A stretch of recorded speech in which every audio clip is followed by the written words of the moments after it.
Hey, wonderfuls. Welcome back to another episode of Helpers High by me, Tiffany. So glad that you're back. Couldn't be more excited about the audience and the response that I got to the first podcast. As I mentioned, I barely know what I'm doing. And that hasn't changed much because honestly, it's just episode 2. However, it has been such an amazing experience, and the feedback, the conversations, I'm here for it. I like to call it grown up conversation. So I did change something since the last time we met. I hired a crew. That's right. I have staff. They're family, so they've asked to not be paid. So they're doing it out of the kindness and compassion of their heart. At least that's what I think. Now, I wanted to kind of touch base on what we talked about the last time, and I'm hoping that you took a minute for yourself to really think through your passions, your gifts. What is it that you were put on this earth to do? So, I don't know what that looks like for you, but I hope you're figuring it out.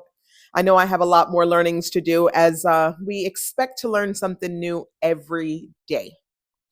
So, a lot of reflection have I been able to do coming off of the first podcast. And every time you think about the podcast, you're kind of thinking, what else would they want to know? What else would they want to know? So, a lot of response to 5-year-old Tiffany and her little sassy self. But there was a story that kind of led me up to this well, it didn't lead me up to this, but it's where I got to after that one because I thought this was interesting too. I think all along I'm trying to figure out the where, so the where I found this sense of confidence. So I was about 6 years old, and I got to tell you, let you know, my mom was a registered nurse, and she was a charge nurse. So she was in charge of the nurses of her floor at Brookdale Hospital, where I grew up in Brooklyn. My sister and I, who have a 5-year apart difference. So my sister is 5 years older than me, and my brother is 5 years older than her. Now, dynamic in age for sure, but in my mind, my sister and I was the same age. So my mom would leave like kind of to-dos for in the house. My sister considered herself the cleaner, and I was the cooker. That's right, 6 years old. So hear this story. My mom would make burger patties, and she would put them on the wax paper, and so season all of the things, right? And put them on the wax paper and leave them in the fridge. When my sister and I came home from school, the expectation was that we would cook and we would eat. So this particular night, I went to cook the hamburgers and frying them in a frying pan. Okay, so mind you, this is early 80s. This is how we cooked hamburgers back then. We didn't have the George Foremans and the grills and all of the things.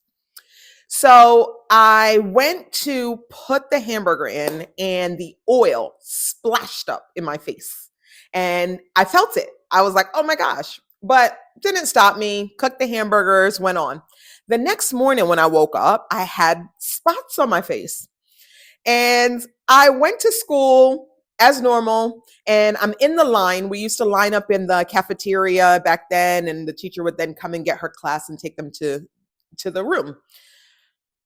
The teacher comes up to me and she says, Tiffany, I need you to come with me. You need to go to the nurse's office. And I said, the nurse's office? Why am I going to the nurse's office? She said, we believe that you have chicken pox. And I said, chicken pox? I don't have chicken pox. And she goes, yeah, but you have some spots on your face that's indicative of chicken pox. I'm sure she didn't say indicative because I was 6. But she said it looks like chicken pox. And I said, okay, I'll go to the nurse's office, but this is not chicken pox. My mom worked a double last night. I had to cook hamburgers for me and my sister. I put it in, the oil splashed up and popped me in my face. And again, now in hindsight, this 6-year-old cooking dinner for her and her sister, what the heckness, right? But again, all normal behaviors. We pretty much were given the power, entrusted, believed in by my mom that we would survive even though she was working long hours. Now, I say that because 6 cooking crazy, yes, but it wasn't. It wasn't. These were normal things that we were doing. We walked to school by ourselves and just the group that would go from, the streets. Shout out to 59th Street, where I'm from. Now, we would all go together in these big groups. So, walking to school by ourselves, crossing 4-lane highways, all of this seemed normal. Now I get it. It's not anymore. But that's where that level of confidence has built up. Thinking that there was no boundaries. If you knew or was taught how to do something, you can do it. So, yes, I grew up that way, and little pieces of my stories make me realize where this comes from. My mom had a couple of rules. She had some real specific. School was one of them. I absolutely could not fail in school. I could go out and stay overnight as long as the next day I woke up, went to school, came home with good grades. And talking back to adults was another thing that was a no. We had strong beliefs that you do not disrespect adults. So kindness and so forth, but we'll get into more of those stories. But I wanted to share that fun one because I realized this has been going on for quite some time. Now, as we get to this episode, I want to say I'm going to talk about trust, but 2 core safeties that are built in trust: emotional safety and psychological safety. They are similar because they're both rooted on trust, meaning, am I safe here? Is the core of both, but how we get to them are a little bit different, as you can imagine. Emotional safety is tied to the feelings. Am I in a space where I feel comfortable enough to share my feelings? If I'm really happy, if I'm sad, if I'm hurt, if I'm all of those things, the emotion. If something's funny, do I give a belly laugh or do I just chuckle? I don't know. So, in a room that you're safe in, around people that you're safe with, your emotions get to kind of fly. You get to be your authentic self, whether you cry when you're sad or you hide when you're sad. You can do any of that if you're in a room where you feel that the connection, it won't be used against you when somebody finds out how you react to situations. Let's do a pulse check real quick and think of a relationship. And I'm going to ask 3 questions. You say yes or no to yourself because I can't hear you. First question that I have is, can you share your feelings without concern for any repercussions or somebody thinking less of you because of how you showed your emotions? Okay. If you are vulnerable, if you are, again, confident enough, I'm going to use that word, confident enough to say to somebody, what you just said really hurt my feelings. Do you fear any retaliation on that? Do you regret it?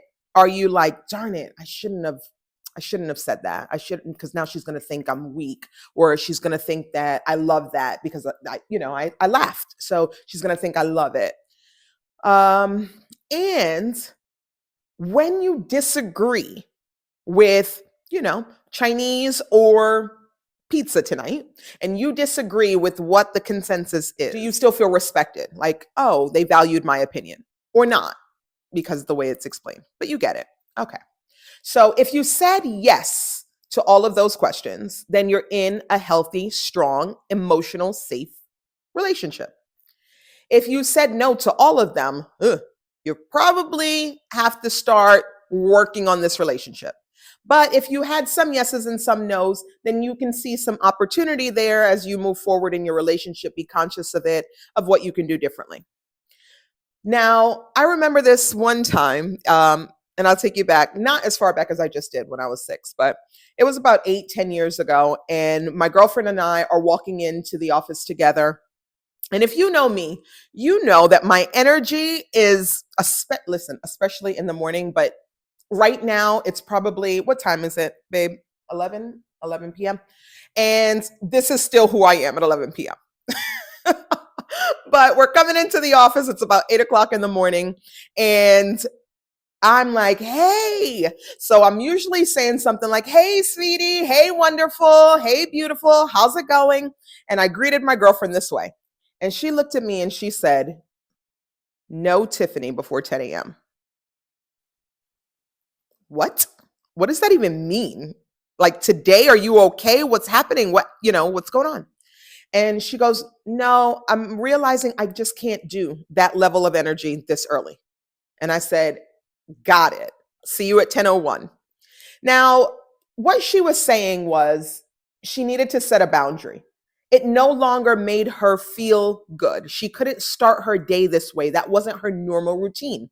And when you set boundaries and you share your boundaries with someone, you're saying two things. Either I'm okay if you're offended by it because I know what I need, or honor it.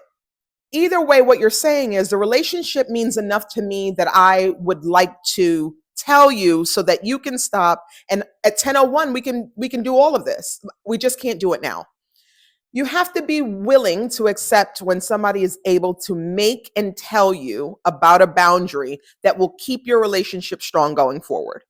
So some of you know you have spouses who like football. They love spending time with you. They want to spend time with you. They're your spouse. That's what they're here for. Right, babe? Yes. Okay. So if the football game is on, though, please stop. Don't come over here. Sit next to me quietly, eat chips with me, or get out of the room. That's a boundary, though. That's the example of what a boundary looks like. Now, psychological safety is a little different. It's, am I able to show up as my authentic self without fear of being judged or criticized or anything? So if I come into the room, like I said, I do sometimes, hey, wonderful. And the response is, oh God, here she goes again. Now I am to the point that, sorry, you feel that way. However, you know that that's happening. You know that there are some spaces where, again, your personality is not welcome. And people are not going to be as kind as my girlfriend was to tell you their boundaries all the time. So sometimes you do have to read that room. But in psychological safety, you do not fear speaking up. You are also, for example, willing to make mistakes. If I make a mistake, am I going to be lambasted? Is somebody going to come up to me and go, oh my God, I can't believe that you did that? Well, I'm human. If we learn from it together, obviously, if I knew what I knew now, in hindsight, I wouldn't have done it. But you shouldn't feel horrible when you made a mistake, especially when you used your best judgment at the time. But we know that there's environments. Psychological safety is usually in the workplace environment. So emotional safety connected to those friendships, relationships, and can be in work as well. But psychological safety for sure is definitely more visible in workspace environments. The fear of speaking up and not, again, being ridiculed for it. When you look around the room, you have a question, it's pressing, you know you need the answer. And you look around the room, for example, and you're like, I better not ask this question. They're going to think I'm stupid. They're going to think I wasn't listening. They're going to think that I don't understand. And that's not it at all. You just don't have the vested interest in talking to this group this way. You don't feel that psychological connection. Now, let's ask the pulse check like we did with emotional safety to see if your psychological safety works for your relationship. So think of this place, whether it be your gym, your yoga class, work, wherever it is that you're kind of in this group setting.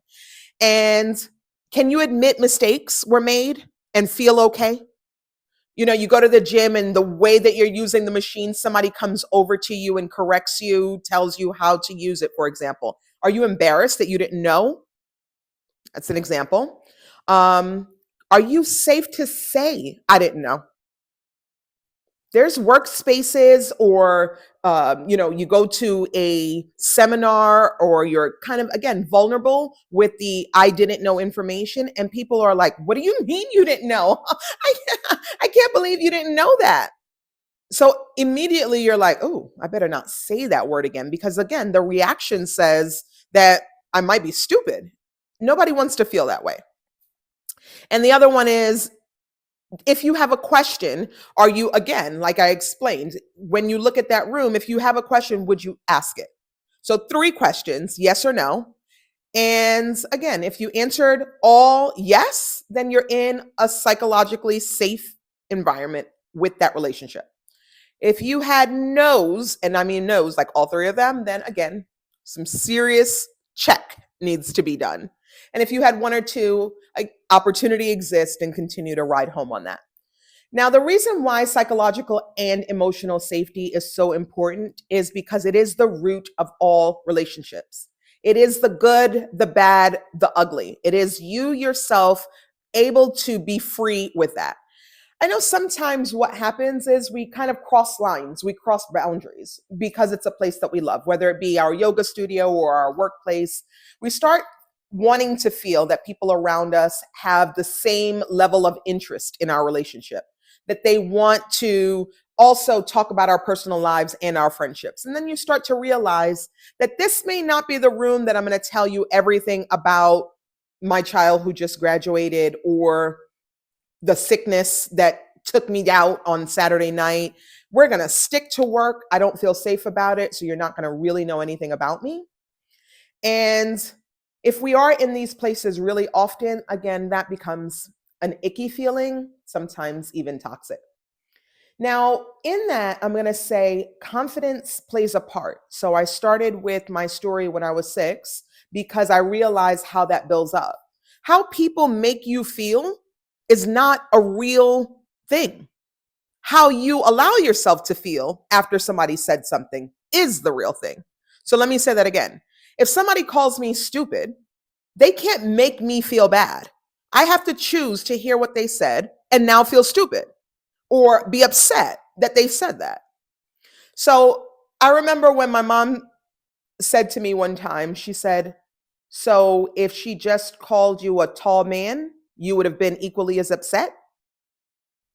So the person must have said something to me. And that's the funny thing. I don't even remember what was said to me, but I remember I had an attitude about it. And I said, "A tall man? What are you even talking about? Like, that didn't even, again, make sense to me." She said, "Exactly, because you know that you're not. So it obviously doesn't hold weight. It can't make sense to you for somebody to call you something that you're not. So if that person's calling you an a-hole or stupid or silly, or even if somebody called me super skinny right now, I would laugh at that, right? Because that doesn't make any sense." Now, when somebody is choosing to use words that are there to hurt your feelings, it wouldn't make sense to really take that on unless you yourself believed it. That's what she was trying to say when she said, "If I called you a tall man, would you be upset?" No, I would think that you were stupid. Now I understand what you're saying, because no, you can't call me a tall man. That's silly. Anyway, so you get it. People's words negatively do not have actions to cause your emotion. You choose to fuel that fire and be upset with it.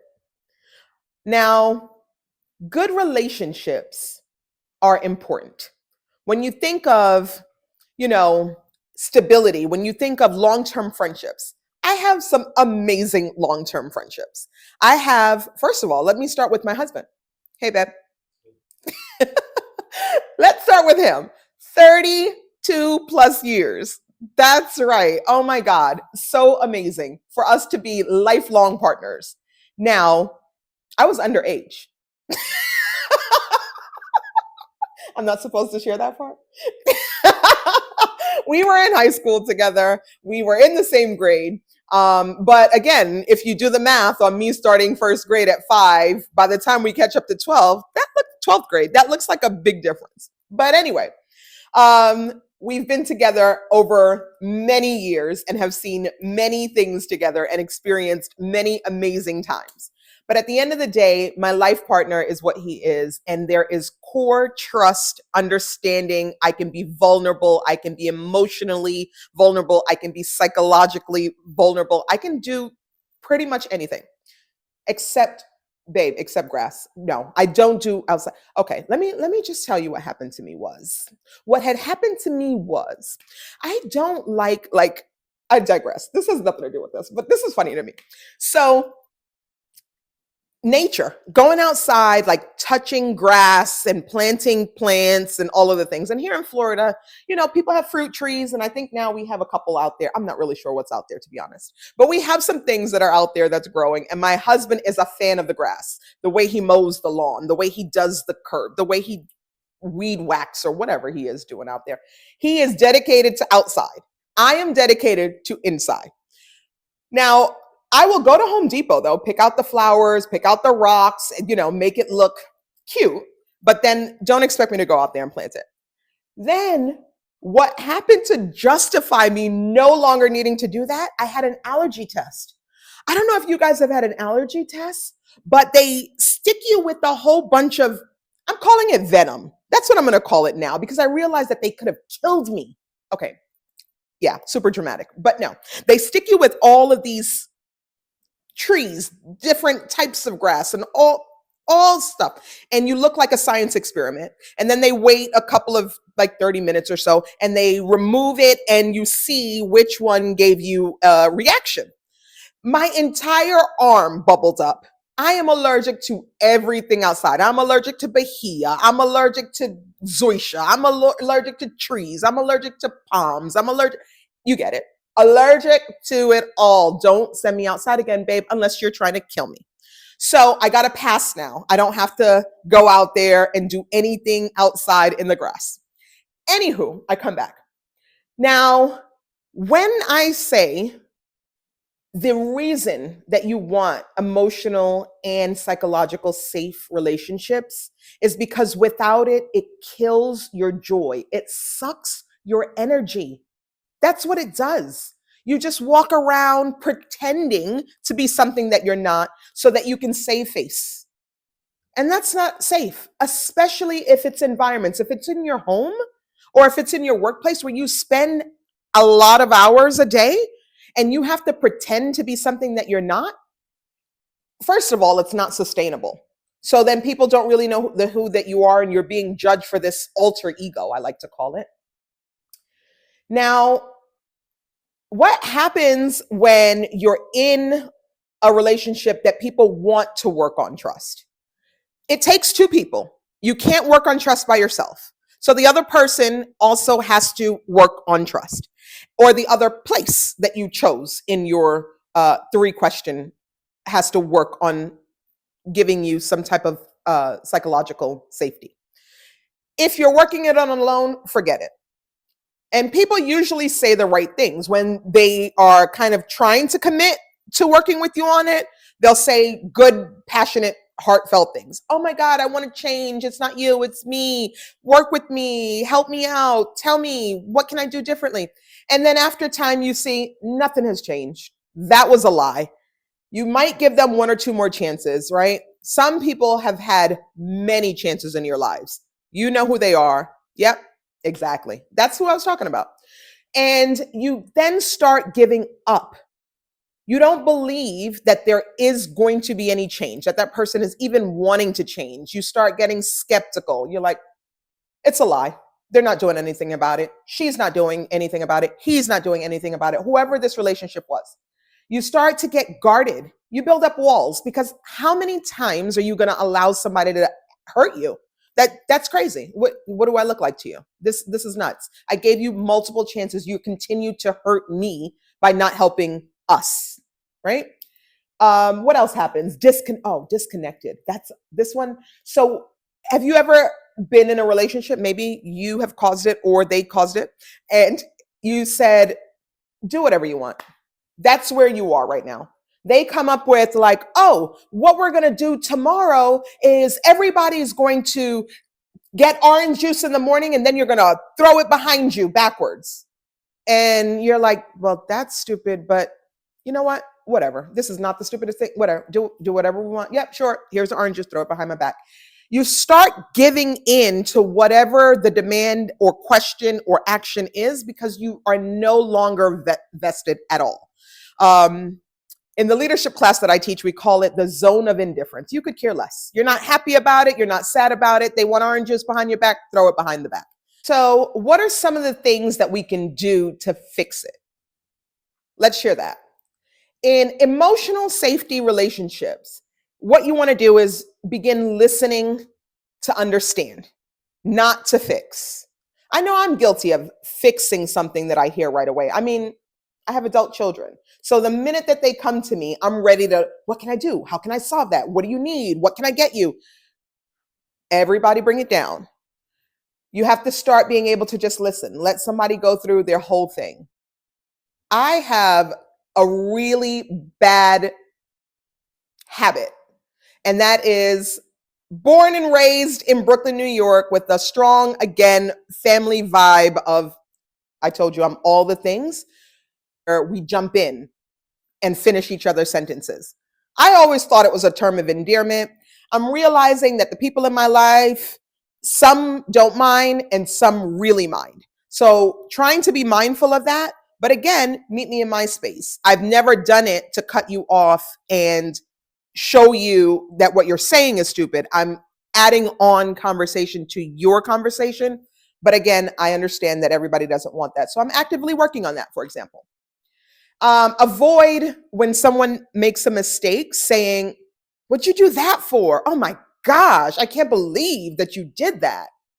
How can you bring that down? How can you say, well, absolutely, we shouldn't have done that, but we did. What can we do differently? Maybe jump in with them and help them because the mistake was made already.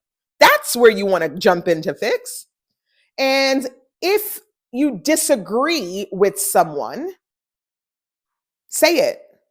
Stand in your truth. It's okay.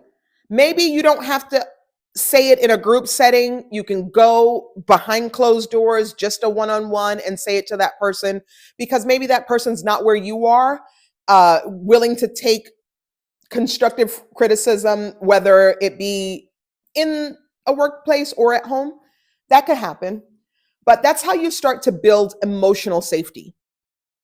You bring it down and allow people to explain their side emotionally because they are showing type of feeling. And psychological safety, I'm going to say the first thing, wait, let me tell you what's happening right now. FOMO. I don't know if you guys all heard of FOMO, but it's called FOMO because it's fear of missing out. We are in a society right now where that is a real thing. Because of instant news and how fast things are kind of moving, there is a lot of information going on. You can Google things, you can look things, you can ask somebody, the phone a friend line that we used to watch on How to Become a Millionaire or whatever that show was. This is real. It's right on your phone. It's instant information. So not knowing things also adds to this behavior. But this behavior is a little bit different. Your not knowing things is concerning to you. That unchecked will suck your joy and your energy as well. I'll get back to that in a second. So hold that thought. But also, when somebody speaks up with a concern, you don't have to automatically think, oh my God, that person's negative. Every time we say something, you might want to be able to teach them how to raise a concern with the explanation and a possible solution, especially if it's somebody that you have to be around often. So my son, for example, he'll come and say, I can't figure out XYZ. Okay. What is the choices? What can we do? Do you think we should unplug it? Do you think we should turn it on? Do you think, come up with something. What can we actually do? Start teaching the people who have to be in your life how to address the, hey, I got a concern here. Instead of, oh my God, that's what we're doing. That's what's going on. Again, what can we do together to make sure that we're setting the place where somebody who either doesn't understand, still has a question, doesn't know the answer, feels safe in being vulnerable that way. Avoid making judgments. Now, this is a big one, right? We judge people based on something we heard sometimes, and it's not even a conversation that you possibly had with the person. The way it's coming out, it could have insisted that something happens and they were obviously wrong in that case, and everything that they do going forward is also wrong. Have you ever heard someone, or maybe you even said it yourself, I don't trust anyone? We know that that's not true. There's no way we can get through a successful day without trusting anyone. We're trusting the people on the roads. We're trusting the people in the stores that we end up in. We're trusting that the pilot has a license. I don't know about you, but I've never asked the pilot to see his license. I don't know why I'm thinking about that. I just said that and it made me think, why do we know that he knows how to fly a plane? Anywho, trust is super important. When you lose trust in the people around you, it stops you from getting honest connections. That's what we're trying to build. We're trying to build long lasting, honest connections that make us feel good. When you wake up in a relationship, you should feel good. When you come into the office, you should feel good. When you go to the gym, you should feel good. It's a constant trend. That's the goal. That's the what you're looking for in all of the relationships. It's a feel good moment.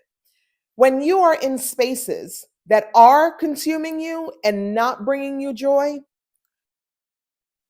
I'm going to share this because in episode 1, I talked about human nature and what we do to ourselves. Let me tell you what the human nature reaction is to an environment that doesn't make you feel safe that you have to be in, whether it's psychological or emotional non-safety. You start to want to control everything around you. That's what the reaction is. You want to be in control because you don't trust that anyone is going to show up for you the way that you would show up for yourself. You want to be the cook. You want to be the cleaner. You want to be the valet guy. That's what you're doing at your party. That makes you feel good. You've invited 50 people to your home to celebrate you, your kid, your spouse, your mom. And what you're doing is running around doing the dishes, baking cakes, running outside, parking cars. That's not anything that we are designed to do. This level of control is short-term sustainable, but over time begins to chip away from your actual joy. And then what it does is it causes the body's number one toxicity to run through your veins, and that's stress. Stress is horrible. Stress is the number one killer. I know we come up with all of these things. I have XYZ. I have this. I have that. Most of it, key root, stress. Again, I told you I'm not a doctor, so you can't hold me accountable to this, but I'm trying to give you a life lesson. All of this is healthy. And it's truly because of the passion and the drive that I have. I think that that's what's carrying me. But most importantly, here's another tip that I'll tell you. Kind thoughts to yourself. Be kind to yourself. You know, when you have something bad to say about somebody else, you have to say it loud. You have to communicate it in a way that they can hear it. But when you have something bad to say about yourself, you don't even have to talk out loud. You get to gently whisper it to yourself in your own head. And those words have a lot of value. So if you are not being kind, not showing up, telling yourself that you're not good enough, telling yourself that you will be scared, telling yourself that you will be uncomfortable in that space that you're about to walk into, telling yourself that people will judge you in that space that you are about to go into, then you better believe that is what will happen. You manifest these things. That's how it works. If you don't feel good about it, you will put that out there. I had a girlfriend that used to say, all guys are dogs. I don't know if you've heard that before or anything similar, but you know what she attracted? Every guy that was a dog. That's how your brain works. It's almost like you're telling it to do that. So that's what you're going to start noticing. Be kind to yourself. Be thoughtful. But most of all, be unapologetically you and be happy about who you are. I like to say, and this may sound crazy to some of you, but some people woke up dead today and you did not, because you're here listening to my podcast. But that means that we have another day. We have another opportunity to make something special for ourselves and for other people around us. Use your time wisely. I also like to say that when you woke up this morning, it brought joy to someone else. And that's the truth. You walk around and you have the opportunity again to make somebody's day better. Why would you choose not to? And it's not by huge, elaborate moments. It's by little, quick moments that allow people to know that they are seen by you. Come on, guys. Let's do this. Let's live for each other and continue to value the differences that we have. Anywho, this was another episode 2 of Helpers High. That's how we like to do it. We're moving right along. As I mentioned before, every episode is going to look and feel differently. This one, again, is a solo act. We'll see. I'm waiting to see who my next guest is, and I'm sure you are too.